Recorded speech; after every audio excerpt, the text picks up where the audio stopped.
ಆಗತ್ತೆ. ಇವತ್ತು ಡಿಸ್ಟ್ರಾಕ್ಷನ್ ಐತಿ ಗೊತ್ತಿಲ್ಲ ನಿಮಗೆ, ನಂಗೆ ಗೊತ್ತಿಲ್ಲ ಹೇಳೋಕ್ಕೆಲ್ಲ ನೀನು ಏನು ತಿಳಿತು ಡಿಸ್ಟ್ರಾಕ್ಷನ್ ಮುಗಿದಿಂದಾಗ ಹಾಕಿದ್ದು ಸೇರಿಸ್ಕೊಂಡು ತಿಳ್ತಾರೆ. ಅದಕ್ಕೆ ಏನು ಟ್ರೈ ಮಾಡಬೇಕು, ಬೆಳೆಸಿ ತಿಂದ್ರ ಎಲ್ಲಕ್ಕೆ ತಿಂದ್ರ ದಾಲ್ಚಿನ್ನಿ ತಿಂದ್ರ ಏನು ಯಾರು ಲವಂಗ ತಿಂದ್ರ ಎಲ್ಲ ತಿಂದ್ರ ಅವಾಗ ಬಾಯಿ ನೋಡಿ ಎಷ್ಟು ಶರೀರ ನಮ್ಗೆ ಇದು ಮಾಡ್ತೈತಿ. ನಮ್ಮ ಶರೀರ ನಮ್ಗೆ ಮೋಸ ಮಾಡ್ತೈತಿ, ನಮ್ಮ ಶರೀರ ನಮ್ಗೆ ಜ್ವರ ಬರ್ತೈತಿ, ನಮ್ಮ ಶರೀರ ನಮ್ಗೆ ನೆಗಡಿ ಬರ್ತೈತಿ, ನಮ್ಮ ಶರೀರ ಯಾವಾಗ ಹಾರ್ಟ್ ಅಟ್ಯಾಕ್ ಆಗೈತಿ ನಮ್ಗೆ ಗೊತ್ತಿಲ್ಲ. ನಾಳೆ ಭರವಸೆ ತಿನ್ರಿ ಒಂದು ಹೆಚ್ಚು ಕಿಂತಿಟ್ರೆ ಭರವಸೆ ಇಲ್ಲ. ಎಷ್ಟು ನಗ್ತಿ ಯಾವಾಗ ಕೃಷ್ಣ ಬರ್ತಿಟ್ಟಿ ಅದು ಗೊತ್ತಿಲ್ಲ, ಯಾವಾಗ ಗೊತ್ತಿಲ್ಲ ಎಲ್ಲ. ಅದಕ್ಕಾಗಿ ಬರೋದು ದೀಕ್ಷೆ ತಗ, ಆ ರೀತಿ ದೀಕ್ಷೆ ನಾನು ಕೊಡ್ತೀನಿ. ಹೌದಲ್ಲ, ಆ ರೀತಿ ದೀಕ್ಷಾ ತಗೊಂಡಿದ್ರೆ ಏನಾಗ್ತಿದ್ವಿ ಒಳ್ಳೆಯ ನಾವು ಹೋಗಿ ನಮ್ಮ ಸ್ಟೋರ್ಗೆ ಹೋಗಿ ಮತ್ತೆ ಚರ್ಚೆ ಮಾಡೋದಾಗೆ. ನಾನು ಬರ್ತೇನೆ ಹಿಂದಿಂದ ಎಲ್ಲೇ ಮತ್ತು ಹೇಳ್ತೀನಿ ಸ್ಟೋರ್ಗೆ ಹೋಗಿ ಮತ್ತೆ ಹೇಳ ಮಾಡೋಂಗಿಲ್ಲ. ನಾನು ಶ್ರೀಮಂತರಾಗ್ತೀನಿ ಬಡಿ ಹೋಗ್ತೀನಿ, ಯಾಕಂದರೆ ನಮ್ಮ ಮನೆ ದೀಕ್ಷಾ ತೊಗೊಂಡಿರ್ತೇನೆ ನನಗೆಲ್ಲ ಸಿಗ್ತೈತಿ. ಮತ್ತು ಇವಾಗ ಹೋಗಿ ಜಗಳ ಮಾಡ್ಕೊಂಡು ಕೂತೀನಿ ಮತ್ತೆ ಏನು ತಿಳಿತು ಅದರ ಈಗ ಈ ರೀತಿಯಾಗಿ ನಮಗೆ ನಿಸರ್ಗ ಇದು ಆ ರೀತಿ ನಿಸರ್ಗ ಇದೆಲ್ಲ ಕಣ್ಣಿ ಕಾಣೋದೆಲ್ಲ ನಿಸರ್ಗವಾಗಿರ್ತದೆ. ಅದಕ್ಕಾಗಿ ನಾವೇನು ಮಾಡಬೇಕು, ಯಾವಾಗಲೂ ಕೂಡ ನಮ್ಗೆ ದಾರಿ ತಪ್ಪಬಾರ್ದು. ಈ ರೀತಿಯಾಗಿ ಈ ಒಂದು ಮಾಯಿ ನಡೆ ಇರ್ತೈತಿ. ಮಾಯಿ ನಡಕ್ಕೆ ಏನು ಮಾಡ್ತೀವಿ, ಒಂದು ಕಟ್ಟು ತೊಗೊಳ್ತೀವಿ, ಹೊಡಿತೀವಿ, 2 ಹಣ್ಣು ಕೊಡ್ತೀವಿ. ಮತ್ತೇನು ಮಾಡ್ತೀವಿ, ಮತ್ತೊಂದು ಕಟ್ಟು ತೊಗೊಳ್ತೀವಿ, ಮತ್ತೆ ಹೊಡಿತೀವಿ, ಮತ್ತೆಷ್ಟು ಹಣ್ಣು ಕೊಡ್ತೈತಿ, 2 ಹಣ್ಣು ಕೊಡ್ತೈತಿ. ಮತ್ತೊಂದು ಕಟ್ಟು ತೊಗೊಂಡು ಹೊಡ್ತೀವಿ, ಮತ್ತೆ 2 ಹಣ್ಣು ಕೊಡ್ತೈತಿ. ಮಗನಿಲ್ಲ ಅದಕ್ಕೇನು ನೋವಾಕತ್ತೀನಿ, ಅದಕ್ಕೇನು ತ್ರಾಸ ಆಕತ್ತೀನಿ, ಅದೇನು ಅಳ್ತೈತೇನ್ರಿ, ಅದ್ಯಾರು ಮುಂದೆ ಹೇಳ್ಬೇಕತ್ತೇನ್ರಿ, ಅದು ಬಣ್ಣದ ಮಾತು ಹೋಗಿ ಹೇಳ್ಬೇಕತ್ತೇನ್ರಿ. ನೀವೆಲ್ಲ ಬಣ್ಣದ ಮಾತು ಹೇಳ್ತೀರಿ, ಹಿಂಗೂ ಹೇಳ್ತೀರಿ, ಹಂಗೂ ಹೇಳ್ತೀರಿ, ನೆಲ ಹಿಡ್ಕೊಂಡು ಹೇಳ್ತೀರಿ. ಕಲ್ತೀನಿ ಮಾತು ನಂಬಿಡು ಕಲಿತ ನೋಡ್ರಿ ಹೆಂಗೆ ಮಾಡಿದ್ದೀನಿ ಹೋಗಿ ಕೊಡ್ತಿದ್ರೆ ಹೂವಿನ ಸುಂದ್ಬಿಟ್ಟಿದೆ. ನೀವೆಲ್ಲ ಹೂವಿನ ಸೋಮ ನೀವೆಲ್ಲ ಹಾಕಿದೆ ಏನು ತಿಳಿತು, ಎಲ್ಲ ತಿಳಿತು. ಬಣ್ಣದ ಮಾತು ಹೇಳಿ ಏನು ಮಾಡಿ ಬಂದ್ಬಿಟ್ರಿ. ಇಲ್ಲೇನು ಹೇಳ್ತಾರೆ, ಬಾಯಿ ಗಿಡಕ್ಕೆ ಎಷ್ಟು ಕಲ್ಲು ತೊಗೊಂಡು ಹೊಡೆದ್ರು ಅದಕ್ಕೇನು ನೋವಾಗೋದಿಲ್ಲ. ಅದನ್ನಿಲ್ಲ ನಮಗೆ ಅದು ಹಣ್ಣು ಕೊಟ್ಟೈತಿ, ಹಣ್ಣು ತಿಂತೀವಿ, ನಾವೆಲ್ಲ ಮಾಡ್ತೀವಿ. ಆದ್ರೆ ನಮಗೆ ಎಷ್ಟು ನೋವಾಗ್ತೈತಿ ಅಂತಂದ್ರೆ ಮನಸ್ಸು ಅಷ್ಟು ನೋವಾಗ್ತೈತಿ.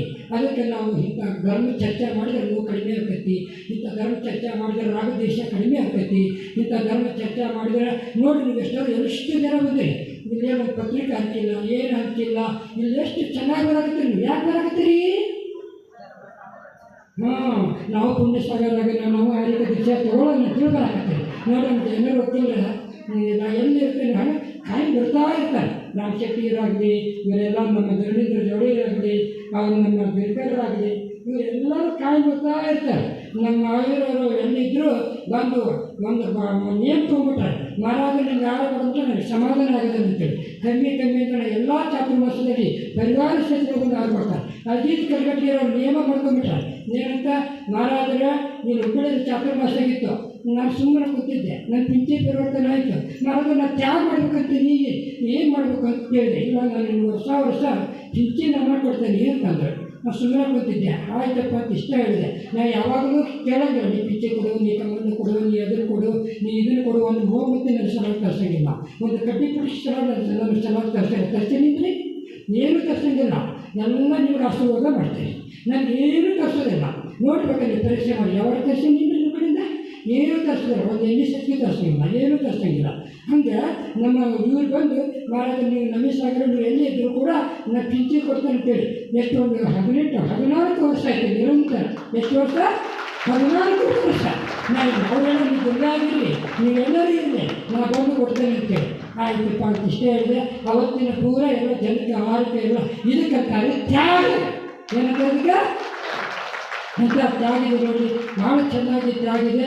ಇವರು ಎಲ್ಲರೂ ಕಮಿಟಿಯವರು ಬಂದು ವಸ್ತುಗಳು ಬಂದು ನಿವೇದನೆ ಮಾಡೋಕ್ಕಂತ ನನ್ನ ಮಾವಿನ ಸೂಜಿಯಿಂದ ಹಿಡ್ಕೊಂಡು ಅವ್ರು ದತ್ತಾಡೋರ್ಲೆ ಆಮೇಲೆ ಬಂದರು. ಅವಾಗಿಂದ ನಿವೇದನೆ ಮಾಡಿದರು, ಮಹಾರಾಜರಲ್ಲಿ ತತ್ವಸೂತ್ರ ತಗೋರಿ, ಕ್ಲಾಸ್ ತಗೋರಿ, ಇಲ್ಲ ನಿಮ್ಗೆ ಏನು ಬೇಕು ಎಲ್ಲ ಕಂಪ್ಯೂಟರ್ ಲ್ಯಾಪ್ಟಾಪ್ ಹಾಕ್ತೀವಿ, ಎಲ್ಲ ದೊಡ್ಡದೊಂದು ಪಿಕ್ಚರ್ ಟೈಪಲ್ಲಿ ಒಂದು ಅಡುಗೆ ಹಾಕ್ಕೊಡ್ತೀವಿ. ಅವಾಗೆಲ್ಲ ಭಾಳ ಹುಚ್ಚಿತ್ತು, ಹೀಗೆಲ್ಲ ಕಲಿಸ್ಬೇಕು ಮಾಡಬೇಕು ಅಂತೇಳಿ. ಇವೂ ಐತಿ ಇಲ್ಲ ನನಗೆಲ್ಲ ಆದರೂ ಕೂಡ ಅವಾಗಿನಿಂದ ಇವ್ರಿಗೆ ಗಂಟು ಬಿದ್ದರು. ಇನ್ನು ನಾನು ಇವ್ರು ತಪ್ಪಿಸ್ಕೊಂಡು ಹೋಗ್ತಾ ಇರ್ತಿದ್ದೆ. ಇವತ್ತು ನನಗೆ ತಪ್ಪಿಸಿದ್ರೆ ಬೇಲಿ ಕಟ್ಬಿಟ್ರೆ ಬೀಳ್ಸಿ ಕಟ್ಟಿದ್ರೆ ಹಾಗೆ ಹೋಗ್ತೀನಿ ಹೋಗ್ಬಿಡ್ತೇವೆ. ಎಲ್ಲ ಕಡೆ ಬರೋಕತ್ರ ಎಲ್ಲಿ ಹೋದ್ರೂ ಬಿಡಲಿಲ್ಲ. ನಾನು ಒಂದು ಸಲ 2 ಸಲ ಬರ್ತಾರೆ ನಾವು ಮಾಡಿದ್ವಿ. ಮತ್ತು ಬೆಳಗಾವಿ ಬಂದರು, ಎತ್ತಿನಗುಡಿಗೆ ಬಂದರು, ಅಲ್ಲಿ ಮುಂದೆ ಕಾಮನಾಪುರಿಗೆ ಬಂದರು, ಅಲ್ಲಿ ಎಲ್ಲ ಕಡೆಯೂ ಬಂದರು. ಹಂಗೆ ಅಲ್ಲಿಂದ ಬಂದೆ ಮತ್ತು ನಾನು ಮುಂದೆ ಇದಕ್ಕೆ ಬಂದೆ. ನಾನು ಸೌದ ಮಠಕ್ಕೆ ಬಂದರು, ಹವಿಗೆ ಬಂದರು, ಆಮೇಲೆ ಕೇರಳಕ್ಕೆ ಬಂದರು, ಮತ್ತು ಆಮೇಲೆ ಸೌದಾಮಠಕ್ಕೆ ಬಂದರು. ಹೋಗಿದ ಕಡೆ ಅಂತೇಳಿ ನಾನು ಹಿಂದೆ ಬಂದಿರ್ತಾರೆ ಗೂಡ್ಸಾಗರಿಗೆ ಬಂದೆ.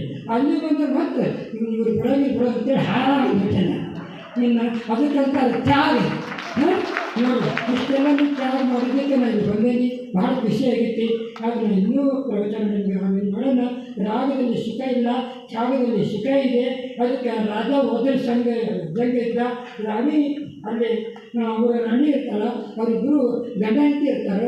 ಅಲ್ಲೊಬ್ಬ ಮುನಿ ಮಹಾರಾಜರು ಇರ್ತಾರೆ. ಆ ಮುನಿ ಮಹಾರಾಜರಿಗೆ ಆಹಾರ ಕೊಡ್ಬೇಕಂತೇಳಿ ಅವ್ರು ಏನು ಮಾಡ್ತಾರೋ, ಆ ಮುನಿ ಮಹಾರಾಜರು ಯಾವಾಗಲೂ ಕೂಡ ಆಹಾರ ಕೊಡಬೇಕಾದ್ರೂ ಕೂಡ ಅವ್ರ ಹೆಸರು ಸಾಗರ ಮುನಿ ಅಂತೇಳಿ. ಆ ಸಾಗರ ಮುನಿ ಮಹಾರಾಜರಿಗೆ ಆಹಾರ ಕೊಡ್ಬೇಕಂತೇಳಿ ಅವರೆಲ್ಲ ಏನು ಮಾಡ್ತಾರೆ, ಅಡುಗೆ ಮಾಡ್ಕೊಂಡು ತನಗಾಗಿ ಅಡುಗೆ ಮಾಡ್ಕೊಂಡು ಆಹಾರ ಕೊಡ್ಬೇಕಂತ ಹೇಳ್ತಾರೆ. ಆವಾಗ 4 ಪ್ರಾಣಿಗಳು ಬರ್ತಾವೆ. ಎಷ್ಟು ಪ್ರಾಣಿಗಳು?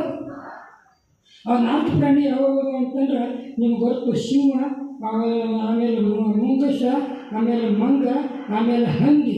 ಇವು 4 ಪ್ರಾಣಿಗಳು ಮುನಿ ಮಹಾರಾಜರು ದೂರಿಂದ ನೋಡ್ಕೊತಿರ್ತಾವೆ, ಅನುಮೋದನೆ ಮಾಡ್ತಾ ಇರ್ತಾವೆ. ನಾನು ಹಿಂದಿನ ಹೋದಾಗ ಆರು ಕೊಟ್ಟಿರ್ತಾರೆ. ಅವ್ರಿಗೆ ಜಾತಿ ಸುಮ್ಮನೆ ಆಗಿರ್ತೈತಿ. ಮುನಿಗಳು ಆರು ಕೊಡಕತ್ತಿರ್ತಾರೆ. ಅವ್ರು ಆರು ನೋಡಿ ಇವಕ್ಕೂ ಏನಾಗ್ತೈತೆ ಅಂದರೆ ಆರು ಕೊಡ್ಬೇಕಂತ ಭಾವನೆ ಮಾಡಿ ಅವ್ರು ಮತ್ತೆ ದೂರಿಂದ ನೋಡ್ಕೊಂಡು ಅವೆಲ್ಲ ಮತ್ತು ಹಿಂಸಾ ಪ್ರಾಣಿಗಳು. ಮುಂಗಿಲಿ ಗೊತ್ತಾ ನಿಮಗೆ? ಮುಂಗಿಲಿ ಮತ್ತು ಹಾವಿಗೆ ಎರಡಕ್ಕೆ ಏನಂತ ಹೇಳ್ತಾರೆ? ಮುಂಗಿಲಿಗೆ ಹಾವಿಗೆ ಶತ್ರುಪುಣ ಅಂತ ಹೇಳ್ತಾರೆ. ಹೌದನಿಲ್ಲ?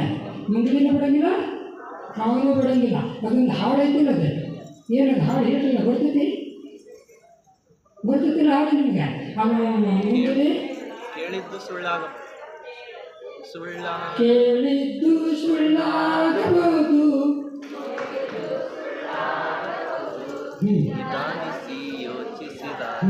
ಎಲ್ಲ ಗೊತ್ತಲ್ಲ ನಿಮಗೆ? ಭಾಳ ಚೆನ್ನಾಗಿ ಹೇಳ್ತಾರೆ. ಕಂಡು ಹೆಂಗೆ ಬರುತ್ತೆ? ಮ್ಯಾಕಿನ ಭಾವನೂ ಬರೋಂಗಿಲ್ಲ, ಅಂದರೆ ಕುತ್ಕೊಂಡು ಹೇಳ್ತಾರೆ. ಹೌದಾ? ನೋಡಿದ್ದು ಸುಳ್ಳಾಗ್ಬೋದು. ಅಲ್ಲಿ ಏನು ಮಾಡ್ತಾರೆ ಅಂತಂದ್ರೆ ಮುಂಗುಸಿಯಲ್ಲಿ ಒಳಗೆ ಇರ್ತದೆ, ಸಾಕಿರ್ತಾರೆ. ಮುಂಗುಸಿ ಸಾಕು ಅದಕ್ಕೆ ಅವ್ರು ಸಾಕಿರ್ತಾರೆ. ಅಲ್ಲಿ ಮಗುನ ಇಟ್ಟಿರ್ತಾರೆ. ಆ ಮುಂಗುಸಿ ಏನು ಮಾಡ್ತದೆ ಅಂತಂದ್ರೆ ಅಲ್ಲಿ ಆ ಮಗುವನ್ನ ಆಟ ಆಡ್ಕೋತ ಇರ್ತದೆ. ಅಲ್ಲಿ ಒಂದು ನಾಗರಾವ್ ಬಂದಿರ್ತೈತಿ. ಆ ನಾಗರಾವ್ ಬಂದಿದ್ದಕ್ಕೆ ಅದು ಮುಂಗುಸಿ ಏನು ಮಾಡ್ತೈತಿ, ಅದನ್ನು ನಿಲ್ಲಿಸ್ತೈತಿ, ಸಂಹಾರ ಮಾಡ್ತೈತಿ. ಅದು ಮತ್ತೆ ಮಗುನ ಹೋಗಿ ಕಡಿಬಾರ್ದು ಅಂತೇಳಿ ಅದು ಎರಡೂ ಕೂಡಿ ಜಗಳ ಮಾಡೋಕ್ಕೆ ಹೋಗಿ ಅಲ್ಲಿ ಹಾವು ಏನಾಗ್ತೈತಿ, ಸತ್ತು ಬಿಡ್ತೈತಿ. ಮುಂಗುಸಿಗೆ ಏನಾಗ್ತೈತಿ, ಅದು ಕರ್ಮದ ಉದಯದಿಂದ, ಅಶುಭ ಕರ್ಮದ ಉದಯದಿಂದ, ರಾಗದ್ವೇಷದಿಂದ, ಮೂಲಿ ಕರ್ಮದ ಉದಯದಿಂದ, ಚಾರಿತ್ರ ಮೂಲಿ ಕರ್ಮದ ಉದಯದಿಂದ, ಕರ್ಮದ ಉದಯ ಬಂದಾಗ ಯಾರನ್ನೂ ಬಿಡೋದಿಲ್ಲ. ಆ ಕರ್ಮದ ಉದಯಕ್ಕೆ ಸಮಯ ಬಂದಾಗ ಅದರ ಅಶುಭ ಫಲ ಅದು ತೋರಿಸ್ಬಿಡ್ತೈತಿ. ಆ ಅಶುಭ ಫಲದಿಂದ ಅದೇನಾಗ್ತೈತಿ, ಮುಂಗುಸಿಗೊಂದು ಹೊರಗೆ ನಿಂತಿರ್ತೈತಿ. ಅವಾಗ ಆ ಹುಡುಗನ ತಾಯಿ ಅದು ನೀರು ತರಕ್ಕೆ ಬಂದಿರ್ತೈತಿ. ಕೈಯಾಗ ಬಂದು ಬಗಲಾಗ ಒಂದು ನೀರು ಹಿಡ್ಕೊಂಡು ಏನು ಕೊಡಪ ಹಿಡ್ಕೊಂಡು ಬರ್ತಿರ್ತಾರ. ಮುಂದೆ ಎಮ್ಮೆ ಇರ್ತೈತಿ, ಎಮ್ಮೆ ಸಂಭಾಳಿಸ್ಬೇಕು, ಮ್ಯಾಲೆ ಕೊಡಪ ಸಂಭಾಳಿಸ್ಬೇಕು, ಇದನ್ನು ಸಂಭಾಳಿಸ್ಬೇಕು, ಆಕಳ ಸಂಭಾಳಿಸ್ಬೇಕು, ಎಲ್ಲ ಸಂಭಾಳಿಸ್ಕೊಂಡು ಹಾಕ್ತಿರ್ತಾರೆ. ಯಾರು ನೋಡಿ ಎಷ್ಟು ಚೆನ್ನಾಗಿ ಅವಾಗಿನ ಧ್ಯಾನ ಇಟ್ಕೊಂಡು ಬರ್ತಿರ್ತಾಳೆ. ಬಂದು ನೋಡೋದಾಗ ಅಂತಂದ್ರೆ ಇದು ಅವ್ರಿಗೆ ಅಕ್ಕಿಗೇನೋ ಗೊತ್ತಾಗ್ಬಿಡ್ತೈತಿ. ಈ ಮುಂಗಿಲಿಗೆ ಹೋಗಿ ನನ್ನ ಮಗನ ಕೊಂದೈತೆ ಅಂತೇಳಿ ಕೊಡಪ ಇರ್ತೈತಿಲ್ಲ, ಮುಂಗಿಲಿ ಮೇಲೆ ಹಾಕಿಬಿಡ್ತಾಳೆ. ಮುಂಗಿಲಿ ಏನಾಗ್ತೈತಿ, ಸತ್ತು ಹೋಗ್ಬಿಡ್ತೈತಿ. ಆ ಹೋಗಿ ಒಳಗೆ ಹೋಗ್ತಾ ಮಗು ಕಾಣಕತ್ಬಿಟ್ಟಿರ್ತೈತಿ. ಇಲ್ಲಿ ನೋಡಿ ಮಗುವಿಗೆ ಶುಭ ಪುಣ್ಯ ಇತ್ತು, ಮಗುವಿಗೆ ಶುಭ ಕರ್ಮ ಇತ್ತು, ಮಗುವಿಗೆ ಸುಶ್ವರ ಕರ್ಮ ಬಂದಾಗಿತ್ತು, ಮಗುವಿಗೆ ನಾಮಕರ್ಮ ಬಂದಾಗಿತ್ತು, ಮಗುವಿಗೆ ಮನುಷ್ಯಗತಿ ಒಳಗೆ ಸಂಖ್ಯೆ ಪಂಚೇಂದ್ರಿಯಾಗಿ ಅದರ ಆಯುಷ್ಯ ಗಟ್ಟಿತ್ತು. ಆಯುಷ್ಯ ಗಟ್ಟಿದ್ರೆ ಏನಾಗೋದು, ಇವೆಲ್ಲ ನಿಮಿತ್ತೀವ. ಅದು ಕೂಡ ನಮ್ಮ ಕರ್ಮದ ಉದಯ ಬಂದಾಗ ನಮಗೆ ಏನಾಗ್ತೈತೆ ಅನ್ನೋದೇ ಅರ್ಥ ಆಗೋದಿಲ್ಲ. ಅದಕ್ಕೆ ನಾವೆಲ್ಲರೂ ಏನು ಮಾಡಬೇಕು, ಸಮಾಧಾನದಿಂದ ವಿಚಾರ ಮಾಡಬೇಕು. ಏನಾದ್ರು ಶಿಸ್ತುವಂತ ತಿಳ್ಕೊ, ಏನು ಮಾಡ್ಬೇಕು, ಅವಾಗ ಸುಮ್ಮನೆ ಕುತ್ಕೊಂಡ್ಬಿಡ್ಬೇಕು. ಕುತ್ಕೊಂಡು ಎದ್ರ ಮೇಲೆ ಶಿಸ್ತು ಮಾಡಿಲ್ಲ ಅದ್ರ ಮೇಲೆ 1 ನಿಮಿಷ, ಎಷ್ಟು ನಿಮಿಷ, 1 ನಿಮಿಷ ಕೂಲಾಗಿ ಅದು ವಿಚಾರ ಮಾಡಿಬಿಡು. ಶಿಸ್ತು ಏನಾಗ್ತೈತಿ ಅಂತ ತಾಯಿ ಬಂದ್ರೆ ಬನ್ನಿ ಹೊಡೆದ ಬರ್ತಾನೆ ಅಂತೇಳಿ ಅದು ಕಲ್ ತರಕ್ಕೆ ಹೋದಾಗ ಈಗ ಓಡಿ ಹೋಗ್ತೈತೆ ಮಗು, ಸಿಗೋದಿಲ್ಲ ಕೈಗೆ. ಆಮೇಲೆ ಸಿಕ್ಕಾಗ ಹುಡಿ ಅಂದ್ರೆ ಅವಾಗ ಸಿಕ್ಕಿದ್ರೆ ಹೊಡೆದಿದ್ದೆ ನೀವು ಓಡಿ ಹೋಗ್ತಿ ಅಂತೇಳಿ. ಅಂದರೆ ಒಂದು ಸಿಟ್ಟು ಬಂದಾಗ ಒಂದು ವಸ್ತು ತೊಂದರೆ ಹೋದಾಗ ಸಿಟ್ಟು ಕಡಿಮೆ ಆಗಿರ್ತೈತಿ ಹೇಳ್ತಾರೆ. ಇಲ್ಲಿ ಸಿಟ್ಟು ಬಂದಾಗ ಮೌನ ಅಂತ ಹೇಳ್ತಾರೆ. ಸಿಟ್ಟು ಬಂದಾಗ ಏನು 1 2 3 4 5 ಹಿಂಗೆ ಒಂದೆರಡು ಹೇಳು ಅಂತ ಹೇಳ್ತಾರೆ. ಅವಾಗ ಸಿಟ್ಟು ಕಡಿಮೆ ಆಗ್ತೈತಿ ಅಂತ ಹೇಳ್ತಾರೆ. ಇಲ್ಲ ಅಂದ್ರೆ ನೀರು ಕುಡಿದು ನೀರು ಉಗುಳು ಅಂತ ಹೇಳ್ತಾರೆ. ಅವಾಗ ಸಿಟ್ಟು ಕಡಿಮೆ ಆಗ್ತೈತೆ ಅಂತ ಹೇಳ್ತಾರೆ. ನೀವೇನು ಮಾಡ್ತೀರಿ? 7 ಹೆಜ್ಜೆ ಮುಂದೆ ಹೋಗ್ಬೇಕು, 7 ಹೆಜ್ಜೆ ಹಿಂದೆ ಹೋಗ್ಬೇಕು, ಮುಂದೆ ಹೋಗ್ಬೇಕಾ? ನೀವು ಮುಂದೆ ಬಂದು ರೂಢಿ ಐತಿ, ಹಿಂದೆ ಹೋಗೋಲ್ಲ ನೀವು. ಹಿಂದೆ ಹೋಗೋದಾಗಿದ್ರೆ ಇಷ್ಟೊಂದು ದೀಕ್ಷಾ ತೊಗೊಂಡು ಆರಾಮ ಇರ್ತಿದ್ರು ಹುಬ್ಬಳ್ಳಿ ಒಳಗೆ. ನೂರಾರು ಮಂದಿ ದೀಕ್ಷಾ ತೊಗೊಂಡು ಏನಾಗೋದಿಲ್ಲ. ಒಂದು ತೀರ್ಥಂಕರ ಸಮಯದೊಳಗೆ ಎಷ್ಟು ಮಂದಿ ತ್ಯಾಗ ಮಾಡ್ಯಾರ ಬರುತ್ತೆ ನಿಮಗೆ? ಎಷ್ಟು ರಾಜಗಳು ತ್ಯಾಗ ಮಾಡಿ 4,000 ರಾಜ ಎಲ್ಲವನ್ನ ತ್ಯಾಗ ಮಾಡಿ ಮುನಿ ದೀಕ್ಷಾ ತಗೊಂಡ್ರು. ಆದಿನಾಥ ತೀರ್ಥಂಕರ ಸಮಯದೊಳಗೆ ಎಷ್ಟು ಮಂದಿ? 4,000 ರಾಜ. ಎಲ್ಲರೂ ಕೇಳ್ತಿರ್ತಾರೆ ಇಷ್ಟೆಲ್ಲ ಮುನಿಗಳು ತೊಗೊಂಡ್ರಲ್ಲ ಹಿಂಗಂತೇಳಿ. ಅದಕ್ಕೆ ನೀವೆಲ್ಲರೂ ಈಗ ನನ್ನ ಚಾತುರ್ಮಾಸದಾಗ ಬಂದಿರಲ್ಲ, ಇಲ್ಲೆಲ್ಲ ಪುಣ್ಯ ಗಿಣ್ಯ ಮಾಡಕತ್ತಿರಲ್ಲ, ಇಲ್ಲೆಲ್ಲ